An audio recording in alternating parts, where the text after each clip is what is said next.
Good evening, brothers and sisters.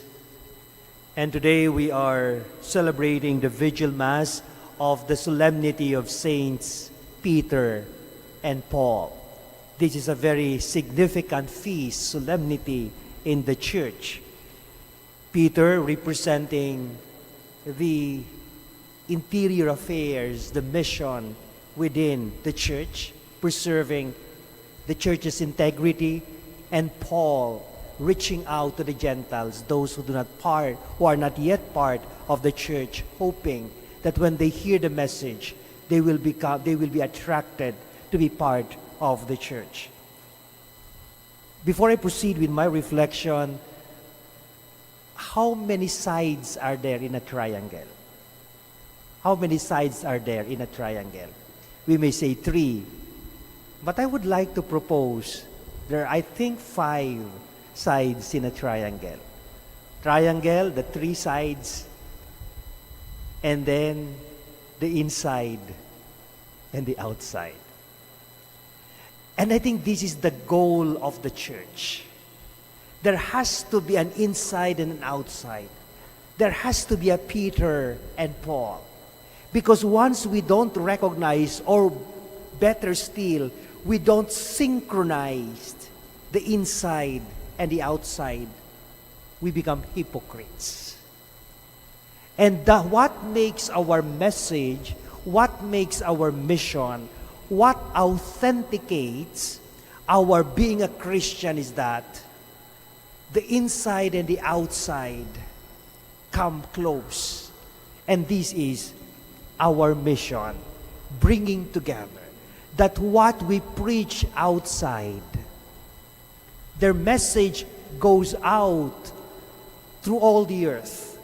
The responsorial psalm says, yet what is spoken outside, what is being seen, what is manifested, it must be coming from the depths of our being.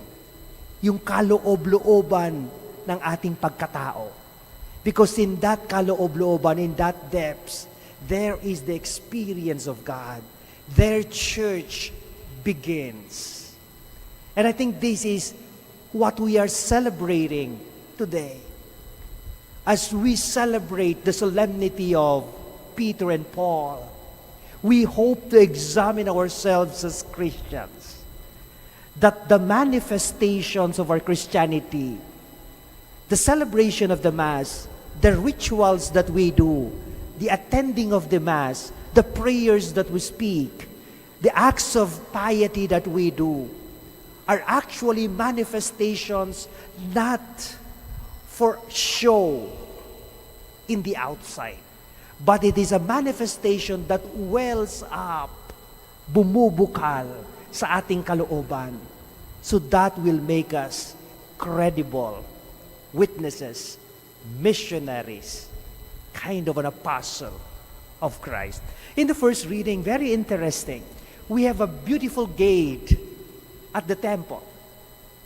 But it's so ironic that in this beautiful gate, there was a crippled man that perhaps made the beautiful gate not actually beautiful.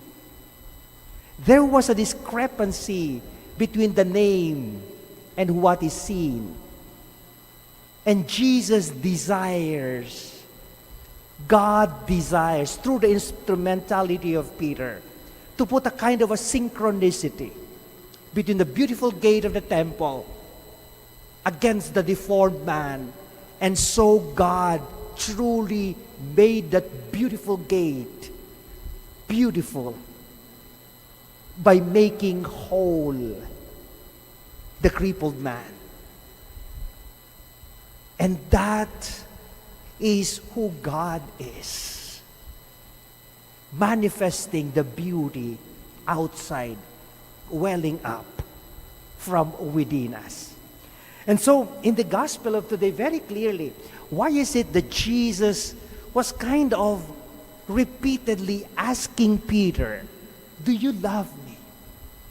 Because oftentimes, like Peter, we have the tendency in our show of love, really a show, hindi malalim. That's why Jesus had to remind us again and again and practice us in internalizing our words and asking Peter, do you love me? Lord, I love you. How easy it is to say to people, I love the church. But during difficult moments, we easily run away from her. How easy it is to say, I love your family, your friends. But in difficult moments, it's just so easy. Part of our second nature to abandon people we love. And Jesus repeated the question, Peter, do you love me? And Peter don't get it. He just said, yes, Lord, I love you. But on the third time around, that was the time that Peter was distressed. And I think this is a beautiful distress. Hopefully after this Mass, you will get disturbed. Disturbed that we have not so been bold in our proclamation. That we have been so comfortable with our Christian faith. That we have not been so